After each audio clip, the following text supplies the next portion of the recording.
Mesdames, Mesdemoiselles, Messieurs, bonjour. Bienvenue dans votre émission sur les témoignages des miracles et témoignages de profil. Venez voir. Cette semaine, nous allons en Côte d'Ivoire écouter la croisade des renversements des principautés personnelles et familiales organisée par le pasteur Boniface Meigné. À la suite de cette croisade, plusieurs personnes ont été sauvées, plusieurs personnes ont été guéries et plusieurs personnes ont été délivrées. Nous allons écouter un échantillon de ceux-là qui ont été bénis par cette croisade. La suite dans un instant.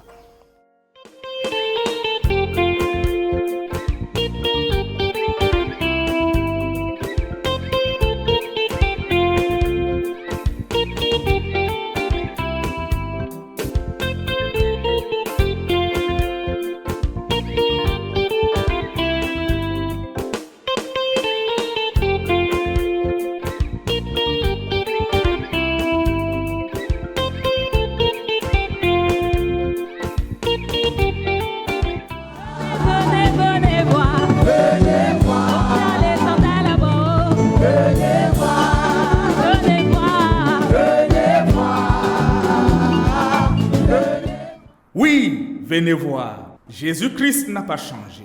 C'est le merveilleux constat qui est fait au cours de cette 11e édition du renversement des principautés personnelles et familiales qui a débuté depuis le 3 juillet 2019 en Côte d'Ivoire. Des guérisons miraculeuses de maladies et des délivrances spectaculaires et authentiques de tous ordres sont le menu que nous offre cette 11e édition à travers les témoignages édifiants rendus à chaque session. La sœur Émilie ne nous dira pas le contraire après avoir miraculeusement survécu à la suite d'un accident de la circulation où près de 35 personnes auraient perdu la vie, dont sa sœur, dans une voiture en miettes. Le 23 avril 2017, j'ai fait un accident de la circulation où il y a eu 35 morts. Et la main de Dieu m'a retiré de la voiture. Toutes les voitures sont froissées.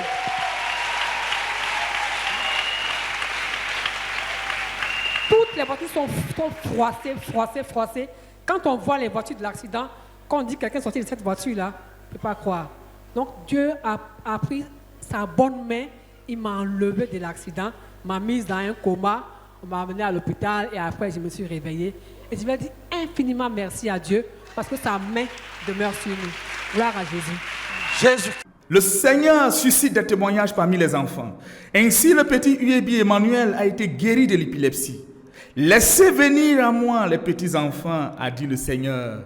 Je veux dire merci au Seigneur qui m'a délivré de l'épilepsie. Au nom de Jésus-Christ, Amen. Frère, pendant qu'on priait, j'ai eu une vision dans laquelle il y avait la tête de Christ Emmanuel qui était là. Mais la tête était ouverte par le haut. Et pendant qu'on priait, il y avait des éléments noirs à l'intérieur. Il y avait une forte lumière qui me frappait le visage. Donc je pensais en fait que c'était les ampoules. Quand j'essayais d'ouvrir les yeux, en fait, ça m'aveuglait. C'était tellement fort. Mais plus la lumière avançait, les éléments noirs s'éclaircissaient. Donc à l'intérieur, tout est devenu très clair. À un moment donné, il y a eu une main blanche coupée, qui avait une pochette à main, qui a pris la pochette, qui a essuyé dans la tête de l'enfant et puis qui a recouvert la tête. Acclame pour Jésus-Christ. Amen. Et quand ça a recouvert la tête, ce jour-là, je priais que Papa Meigné dise s'il y a quelque chose à dire. Parce que je voulais rendre témoignage et confirmer la guérison de mon enfant. Amen. Je sentais que si je partais avec nous, Satan allait me voler cela. Donc je voulais rendre témoignage ce jour-là. Et par la grâce du Seigneur Jésus-Christ, Papa Meigné a dit qu'il y a quelque chose à dire. Et je me suis levée. J'ai expliqué les circonstances et puis j'ai expliqué en fait ce que je venais de voir. Donc il a insisté, il a dit, l'enfant est guéri. Nous avons prié tous ensemble. Amen. Frère, normalement c'était prévu que la semaine qui suivait, je fasse le scanner pour voir la partie du cerveau qui était touchée. Nous sommes allés faire le scanner. Gloire à Dieu. Notre Seigneur est merveilleux. Quand on allait faire le scanner, tout mon problème, Seigneur, confirme ta parole. Donc pendant le scanner, j'étais dans un recueil. Il m'a dit, Seigneur, confirme juste ce que tu as dit. Frère, nous avons pris les résultats. Nous sommes allés chez le neurologue.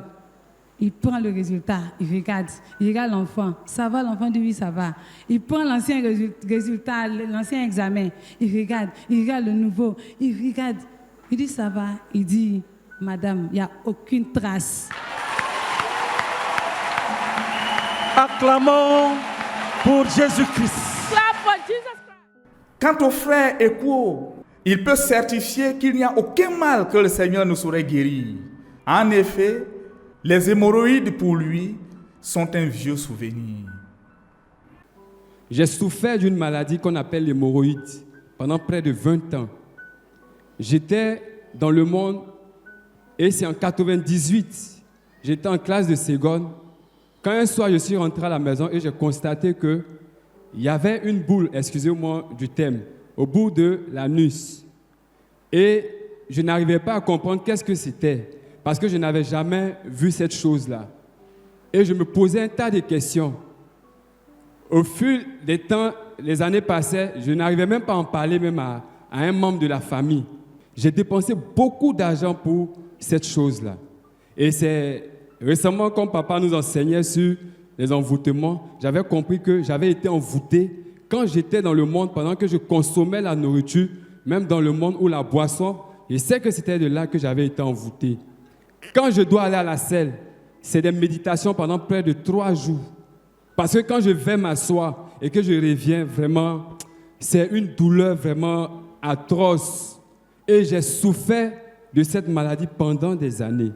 Avant d'entrer dans le programme de renversement des principautés, j'ai dit au Seigneur, Seigneur, cette année, j'entre dans le renversement des principautés. Et je proclame par la foi que je serai guéri. Je proclame que quand je vais sortir de cette croisade, cette maladie ne sera plus mon partage. Et j'avais saisi ce que cette femme avait dit dans la Bible. Pendant qu'il priait, il a dit que ceux qui ont les hémorroïdes internes, que cela disparaisse. C'est comme si mon esprit était connecté à le fait que j'avais entendu hémorroïdes. Mon esprit était connecté à ce que papa avait dit. Pour aller à la selle, il fallait que je me purge.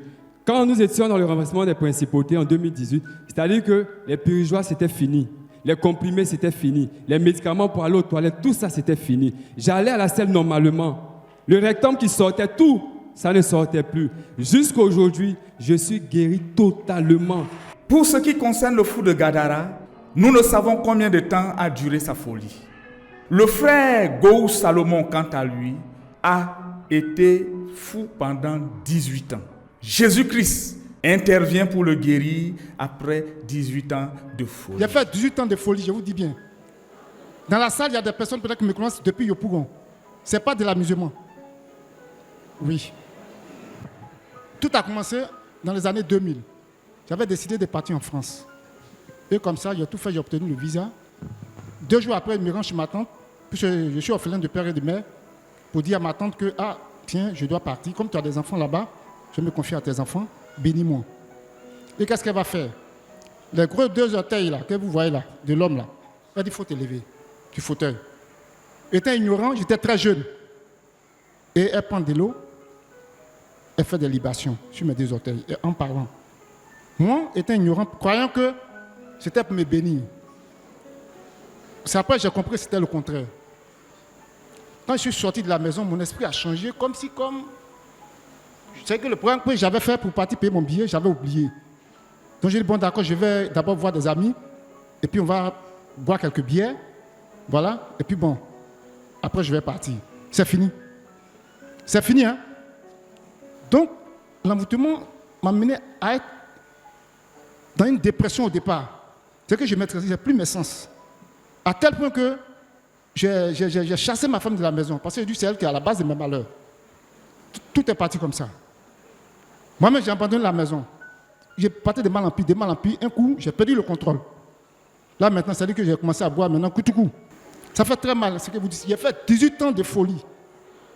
Il y a des gens dans la salle qui me connaissent à Yopougon. Pas fini, je dormais dehors. Je n'arrivais plus à me laver, mais pour ce plus, je ne travaillais plus, je n'avais plus l'argent pour comme on appelle là, pour louer une maison. Donc j'étais devenu comme un clochard.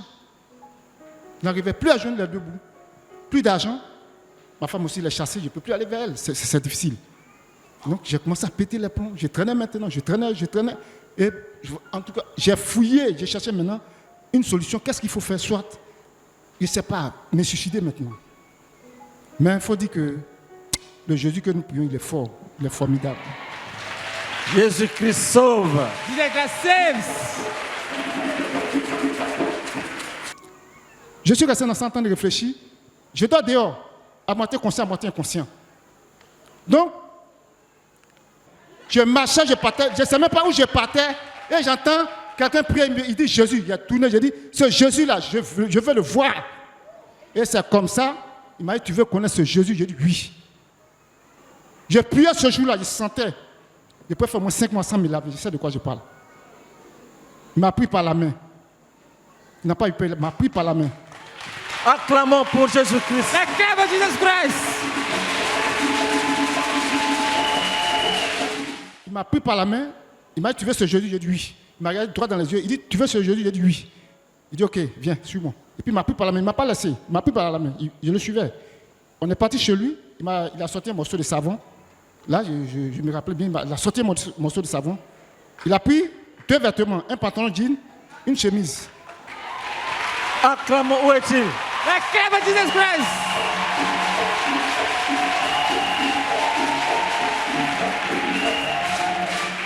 Où est-il? Où est-il?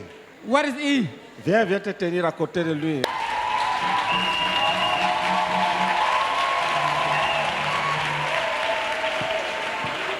Le plus intéressant, c'est que ma grand-soeur, même par moment, on lui disait que non, ton petit frère est devenu fou, son cœur saignait. Elle ne savait pas, elle dit, elle tourne à bien, elle ne sait même pas où me trouver. Elle n'a jamais été à l'église, elle ne connaît même pas où d'église. Mais je vous dis, le jour où j'ai croisé le frère Kwame Frédéric, quand il m'a pris par la main, il a sorti un jean, une chemise, il m'a pris, on est parti dans un baignoire, les latines publiques, je me suis lavé. D'abord, je me suis lavé à l'eau simple, il dit non, non, non, lave-toi avec du savon. Je me suis lavé, quand j'ai fini de me laver, il m'a dit habille-toi. Quand il a fini de m'habiller, on est sorti, quand le vent m'a tapé, je lui ai dit mais attends, tiens, on dirait que je ressens maintenant, je ne sens plus d'odeur. Jésus-Christ. Jesus Christ. Ma grand-sœur, elle me voit avec un monsieur dans la causerie. Elle dit, si celui-là, si vos Jésus vous parlez là, s'il a pu lui là le guérir là, moi je donne ma vie à Jésus. Jésus-Christ. Jesus Christ.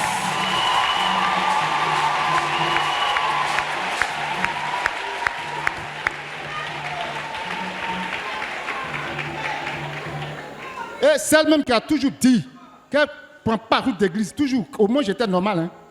Elle et moi, quand on connaît, dit, elle n'est pas dans l'affaire de Jésus. Souvent, avant ça, il parle d'avant. Aujourd'hui, où je vous parle, on nous a baptisés le même jour. Jésus-Christ. Jesus Christ. Acclamons pour Jésus-Christ. Acclame pour Jesus Christ.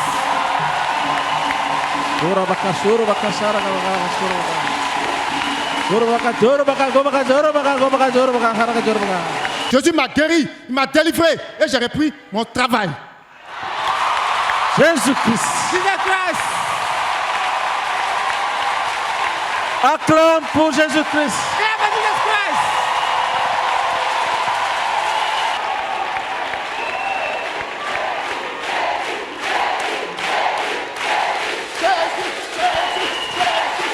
Jésus. Jesus Christ.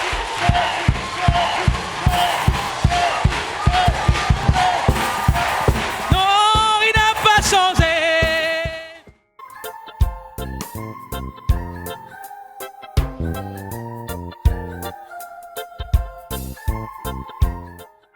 Nous ne pouvons que rendre grâce à Dieu pour ce qu'il a fait. Nous ne pouvons que le célébrer et louer l'Éternel parce que sa bonne main a été au milieu de son peuple. Nous ne pouvons que dire merci au Seigneur pour tout ce qu'il a fait. Rendez-vous la semaine prochaine pour notre série de témoignages de miracles et témoignages de profil. Bonne soirée.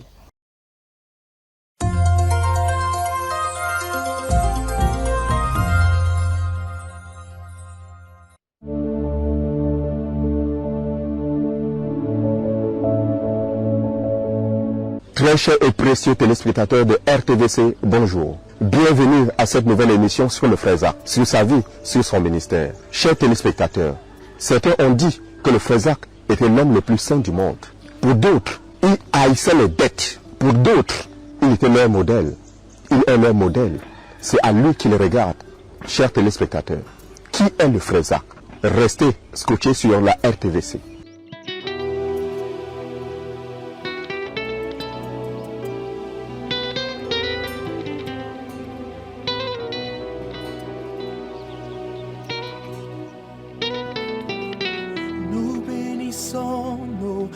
le Dieu l'Éternel, qui nous lança le glorieux appel à prendre part à l'heureuse élection au ministère de la réconciliation. Il n'y a pas sujet de nous glorifier dans son amour, lui-même a décidé à des humains comme nous de se révéler.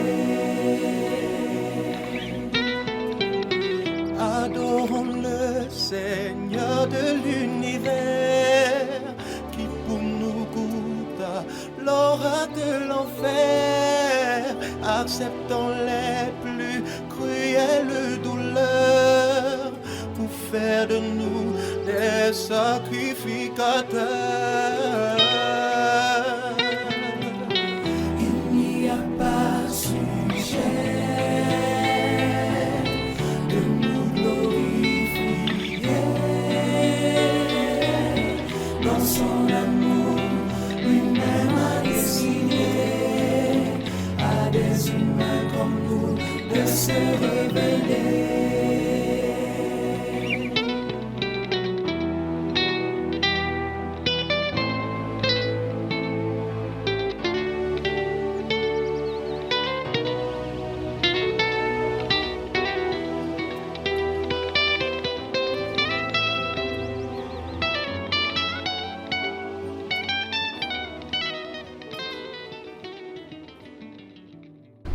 Je m'appelle Dara Victor, l'un de nos missionnaires au Tchad basé à Moundou. Ma première rencontre avec le frère Zach, que j'ai eu à causer avec lui, c'était à Garoua. Et lors de cette rencontre, quelque chose m'avait saisi. Effectivement, il avait prêché sur la mission ce jour. C'était un homme vraiment désespéré. Il avait prêché sur la mission, et il a eu à dire, il y a des gens qui sont en train de mourir et aller dans l'enfer au Niger. Et il veut quelqu'un qui risque sa vie, il veut l'envoyer là-bas. Et pendant qu'il prêchait, il pleurait. Il pleurait à larmes chaudes. Et la salle était silencieuse. Je ne sais pas quelle force m'a soulevé. Je me suis levé. Je dis, me voici, je risque ma vie et envoie-moi. Et ce jour, il m'a posé la question de savoir, mon fils, tu viens d'où? Je lui avais dit que je viens de Ngaoundéré. Es-tu marié? Je dis que je ne suis pas marié, mais je suis fiancé. Où est ta fiancée? Elle est dans la salle. Et bref, il a dit, il n'envoie pas les célibataires. Et ce jour, j'ai eu à pleurer. J'ai eu à pleurer. Ce jour, j'ai vu cet homme qui était prêt à tout risquer. Quand il avait dit, il veut quelqu'un qui risque sa vie, qui veut l'amener, ça veut dire que lui-même a risqué sa vie. J'ai vu en lui quelqu'un qui a risqué sa vie et qui était prêt à déposer toute sa vie sur l'autel à cause de Christ. Et ça m'avait saisi depuis ce jour. Depuis ce jour, j'étais saisi. Et plus tard, quand on s'était mariés, et c'est ma femme même qui m'harcelait pour dire, bon, il faudrait qu'on parte sur le champ de mission. Et c'est comme ça qu'on était allé à l'école missionnaire. Et en décembre 1978, il nous a envoyés au Tchad. Et une des choses encore qui m'a marqué dans la vie du frère Zach, c'était à N'Djamena, dans les années 2002, si j'ai bonne mémoire. Il m'avait appelé dans la chambre. On a causé plus d'1 heure de temps. Cet homme m'avait parlé de sa vie, de comment il a reçu l'appel. Et quand il était rentré au Cameroun, il m'a retracé toutes les difficultés qu'il a rencontrées. Il m'a retracé toutes les difficultés. Et vers la fin, il a dit, et voilà, mon fils, Dieu nous a bénis, nous sommes déjà dans les 6 continents. Mon fils n'aime pas la facilité. C'est quelque chose que jusqu'à aujourd'hui, ça me saisit. Il est bien vrai que je n'ai pas pu faire ce qu'il a voulu, mais ça m'a vraiment saisi. Et une des choses qui m'a marqué dans la vie du frère Zach, quand il est arrivé à Moundou, c'était d'ailleurs la première et la dernière fois qu'il est arrivé à Moundou, pendant qu'il prêchait l'évangile en plein air, il y avait beaucoup de gens de Soula ce jour. Et le courage que cet homme a, pendant qu'il prêchait l'évangile, il descendait de strade. Les gens fumaient et jetaient la fumée sur sa face. Il descendait, il arrachait la cigarette d'entre les mains des gens et il écrasait. Et je me disais, oh Seigneur, aide-moi, si on porte la main sur cet homme, je suis fini. Et ce courage, il allait faire la folie, il arrachait la cigarette d'entre les mains des gens et il écrasait et il leur disait, Dieu t'aime, Dieu vous aime, Dieu vous aime. Et ce courage, c'est un homme courageux, ça m'avait défié le courage de cet homme. Vraiment, le frère Zach, sa vie m'a marqué. Il était prêt à risquer.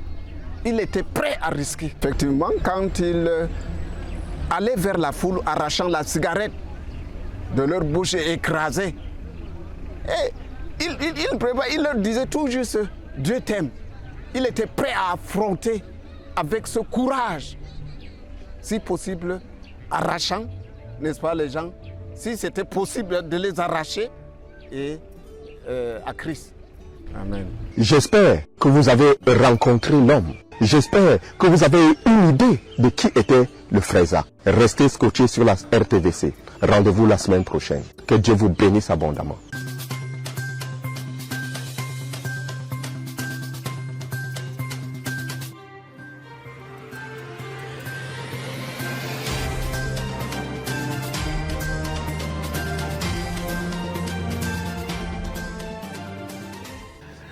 Bienvenue chers téléspectateurs sur la RTVC dans cette nouvelle édition de l'information. Voici les titres. Institution académique Zacharias Tane Fomum, la rentrée académique 2019-2020 se prépare avec la tenue d'un séminaire de recyclage des enseignants du 19 au 21 août 2019. Suivi des camps bibliques internationaux avec le pasteur Joseph Ngande, qui a entrepris une tournée dans l'église de Yaoundé et Douala afin de protéger le dépôt reçu pendant les camps et de s'assurer que les jeunes se sont mis à la tâche. Et enfin, la tenue en Côte d'Ivoire de la 4e édition du camp national du 22 au 25 août dernier, un rassemblement d'un peu plus de 2200 participants au pied du pasteur Meunier Boniface. Produire des enseignants compétents et une éducation compétente. C'était là le thème du séminaire de recyclage des enseignants du complexe scolaire bilingue privé la XITF, organisé du 19 au 21 août dernier, c'est en vue de produire un bon rendement en cette année académique 2019-2020. Le reportage de Franklin Dundou. Du lundi 19 août au mercredi 21 août 2019, s'est déroulé le recyclage des enseignants du groupe scolaire bilingue privé la XITF pour le compte de l'année scolaire 2019-2020 sous le thème des enseignants compétents pour une éducation compétitive, thème formulé suite au discours du frère Théodore Andossé, leader de la communauté missionnaire chrétienne internationale, à la cérémonie de clôture de l'année scolaire précédente. Cette rencontre qui, dès le premier jour, a regroupé 26 participants, parmi lesquels les responsables administratifs et pédagogiques, les responsables du conseil d'administration. Elle a commencé par une prière, suivie du culte matinal à partir du livre de 2 Pierre chapitre 1 et dirigée par le coordonnateur pédagogique du dit établissement, le pasteur Eli Aritoya. Le frère Alphonse Tawet, pasteur de l'église du quartier général et membre du conseil d'administration, a procédé à la cérémonie officielle d'ouverture de cette séance de travail. À partir du livre d'Exode chapitre 35, versets 30 à 35, il attire l'attention des séminaristes sur le fait que lorsque Dieu établit un projet, il utilise des hommes pour l'accomplir. Telle est la vision de nos institutions académiques. La mission d'un enseignant consiste à former des hommes utiles pour la nation, la société et notre œuvre. We carry the goal of 1 billion to teach the children. Donc nous enseignons nos enfants en regardant au milliard. So we teach our children in view of the billion. Avec une pensée de l'éternité. With a thought of eternity. Avec une pensée de notre vision. Ceci laisse place à la présentation des exposés numéro 1 et 2, prévus pour ce jour et ayant respectivement pour thème qu'est-ce que l'éducation, la présentation du curriculum et son exploitation en situation de classe. Après cela, viendra le travail en atelier qui pour ce premier jour a porté sur l'élaboration et l'entête d'une fiche pédagogique d'une leçon de l'école primaire et maternelle, puis la restitution en séance plénière. Par ailleurs, le deuxième jour débute par le culte matinal à partir du passage de 2 Pierre chapitre 2, suivi de l'exposé numéro 3, dont le thème est la pédagogie des projets, puis le travail en atelier qui consiste à initier et monter un projet et la restitution en plénière. Tout comme les 2 autres jours, tout commence au mercredi par le culte matinal accompagné des exposés numéro 4, 5 et 6, portant sur le circuit éducatif, la gestion de la classe, l'élaboration des énoncés de compétences, l'élaboration des situations d'intégration et l'évaluation des compétences. Cette journée notamment s'achève par des sujets d'action de grâce, diverses recommandations et conseils. Gloire soit au Seigneur qui est le garant de son œuvre. Document pour la RTVC, Franklin Ndundu. À l'issue des camps bibliques internationaux des jeunes et des étudiants, le pasteur Joseph Ngandé, dans le but de protéger le dépôt, a entrepris une tournée pour le suivi des camps. Tournée qui s'est étendue du 22 au 24 août dernier et au cours de laquelle il a visité la méga-église de Yaoundé et l'église de Douala. Un reportage de notre correspondante Carole Kougan depuis Yaoundé. Après les camps des jeunes et des étudiants à la fin du mois de juillet et la première quinzaine du mois d'août 2019, le pasteur Joseph Ngandé, dirigeant international des jeunes et des étudiants, a entrepris une tournée pour effectuer le suivi des camps à la méga-église de Yaoundé et à l'église de Douala du jeudi 22 au samedi 24 août 2019.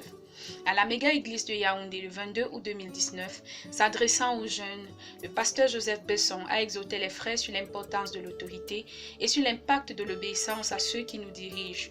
Être soumis à l'autorité, a-t-il dit, c'est décider d'avoir part à la bénédiction des chrétiens afin d'avoir une longue et heureuse vie sur la terre, tel que décrit dans le livre d'Éphésiens au chapitre 6, du verset 1 au verset 3.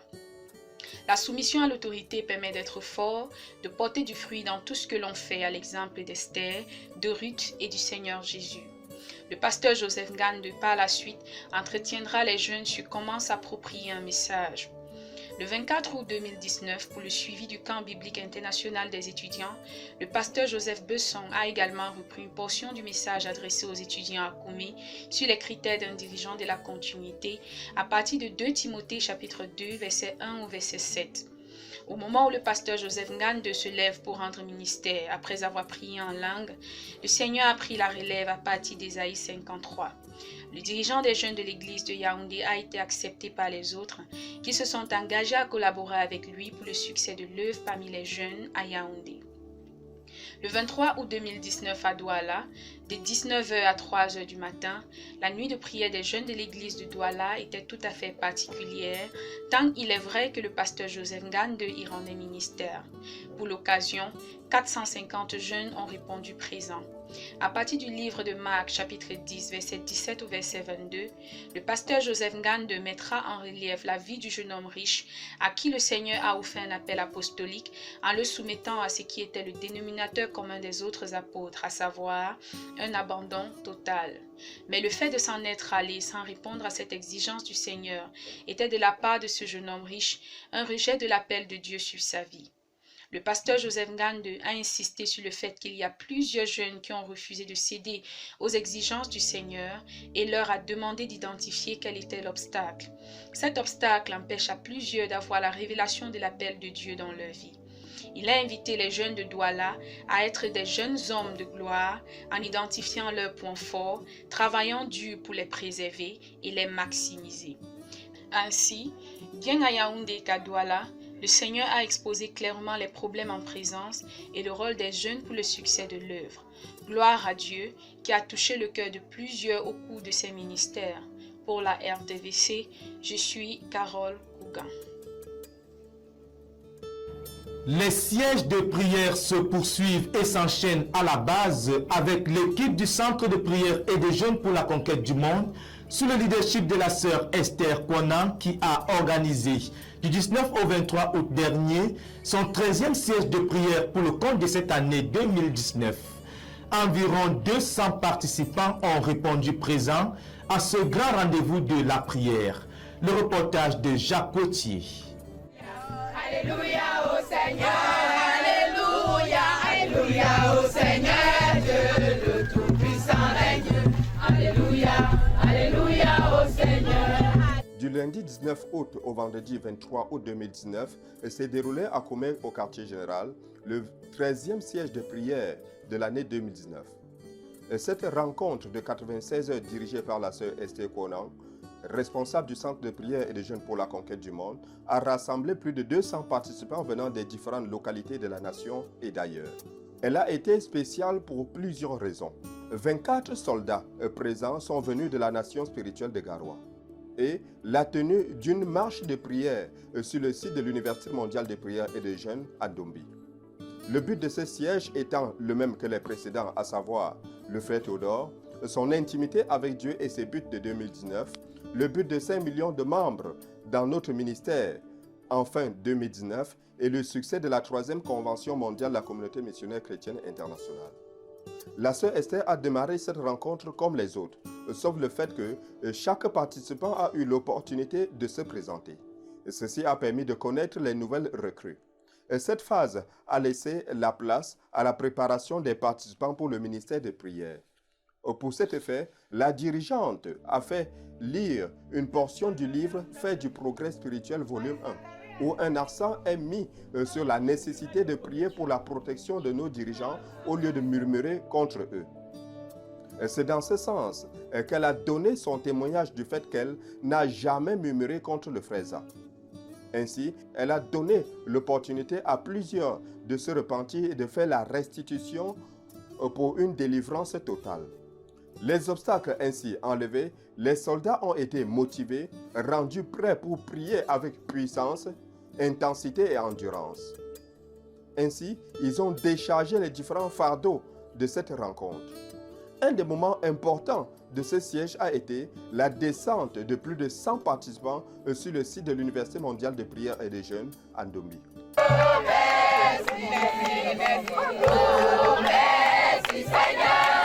C'était un moment de louange, d'action de grâce, de proclamation et de possession des lieux. En effet, pendant les 2h30 passées en ces lieux, il y a eu une marche de prière pour amener à l'existence toutes les paroles prophétiques du Seigneur au travers du frère Zach pour notre ministère. Il y a eu également le déplacement et l'installation spirituelle de nos institutions sur leur site permanent. De Koumé pour la RTVC, Jacques Gauthier. A eu lieu à Koumé au quartier général du 21 au 28 août dernier la session spéciale de l'Université mondiale de prière et de jeunes pour les ministres de louange et action de grâce. Au total, 320 participants venus de 12 nations y ont pris part.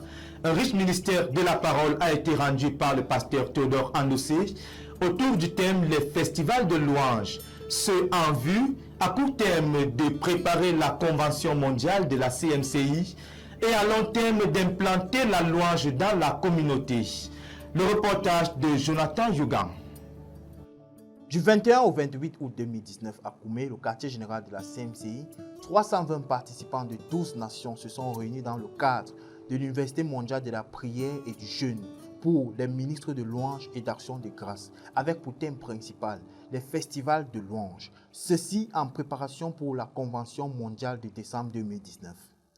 Cette session universitaire avait comme enseignant le frère Théodore Andossé, le leader de la CMCI, la sœur Émilie Tendo, vice-chancelière de l'UMPJ, la sœur Ariel Balga, le frère Jean-François Edogué et le frère Benjamin Mecom. Le cours magistral était reparti en 3 grandes parties. La première était dirigée par la sœur Émilie Tendo, qui enseignait aux participants comment élever des louanges et actions de grâce au Seigneur à base des versets bibliques pour montrer la place de la louange dans la relation du croyant avec Dieu.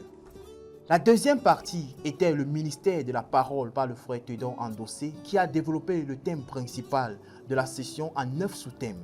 Ainsi, à base de Luc 2, versets 8 à 15, le frère Théodore Andossé a mentionné le fait que quand Christ est né, une cohorte d'anges l'ont accompagné comme missionnaire sur terre. Chaque œuvre spirituelle doit être accompagnée par la louange pour la rendre facile. La phase 3 de notre ministère doit être précédée d'une louange de qualité pour la rendre facile. Moïse composa dans Exode 15 un chant de reconnaissance, de commémoration, de prophétie et d'assurance à Dieu pour l'exode d'Égypte. Le frère Théodore Andossé exprima par là le fait que la louange est une commémoration, un festival, dont la convention mondiale sera pour commémorer et célébrer le Seigneur pour ses victoires dans notre ministère, ses miracles, son intervention et ses provisions. La troisième section du cours, qui était la phase pratique, était essentiellement constituée de la composition des chants, la prière et la répétition des chants composés dans les différents groupes. Le 6e jour de la convention, les ministres de louange ont eu le privilège de voir 2 des 4 uniformes sélectionnés pour la convention, avec un de ces uniformes qui sont des toges et qui ont été offerts gratuitement à tous les choristes de la convention. Le dernier jour, la session s'est terminée par la marche de la louange dans le hall de 25 000 places où des louanges et actions de grâce ont été élevées au Seigneur.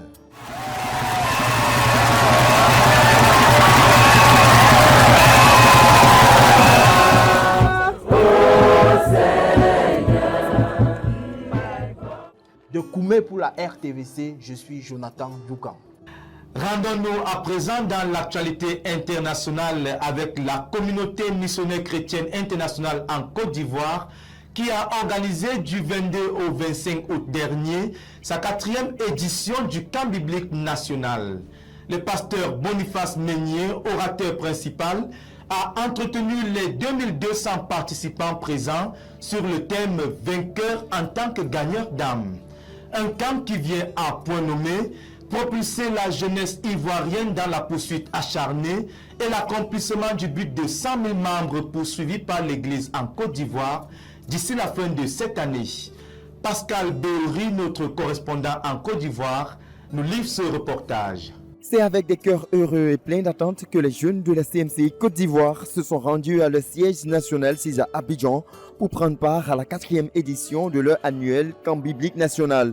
Tenu du 22 au 25 août 2019, ces 4 jours ont été de grands moments d'édification et de formation de la classe guerrière de l'Église. Plus de 2200 jeunes venus de toutes les régions de Côte d'Ivoire se sont joints à ceux de l'Église d'Abidjan pour communier dans la sainte présence du Seigneur et surtout pour être instruits par le leader national de la CMCI Côte d'Ivoire, le pasteur Meignier Boniface, sur le thème des vainqueurs en tant que des gagneurs d'âme. Après l'accueil, l'installation des campeurs sur le site et la présentation des délégations qui a marqué les premiers jours, grande place a été donnée au compte-rendu du camp biblique international des étudiants, auquel a pris part une forte délégation de l'Église de Côte d'Ivoire, menée par le pasteur Essoloès Olivier, leader de la jeunesse de la CMCI en Côte d'Ivoire. C'est dans l'après-midi du vendredi 23 août que le pasteur Boniface Meignier a pris la parole pour donner la première partie du message. Il a d'entrée de jeu rappelé à l'Église la place centrale de la conquête des âmes tant dans la vie de l'Église que dans la vie du disciple normal. Après quoi, il a développé son message au cours des 2 derniers jours en mettant l'accent sur les éléments indispensables pour être fructueux dans la conquête des perdus, à savoir la puissance et la plénitude du Saint-Esprit, une vie de prière organisée en soutien à l'évangélisation, la compassion pour les âmes perdues, les miracles, le zèle et la ferveur, le travail dur. Il a aussi démontré à l'assistance comment la crainte et la paresse détruisent la vie du disciple dans son élan de conquête. C'est avec des cœurs enflammés pour aller proclamer l'évangile et pour la conquête de la nation pour le Seigneur Jésus-Christ que les campeurs se sont donné rendez-vous pour la 5e édition. Pour la RTVC Abidjan, Pascal Béouri. Ce journal a été réalisé par l'équipe de la rédaction. Merci pour votre fidélité, chers téléspectateurs. Rendez-vous la semaine prochaine pour une autre édition de l'actualité. Que Dieu vous bénisse.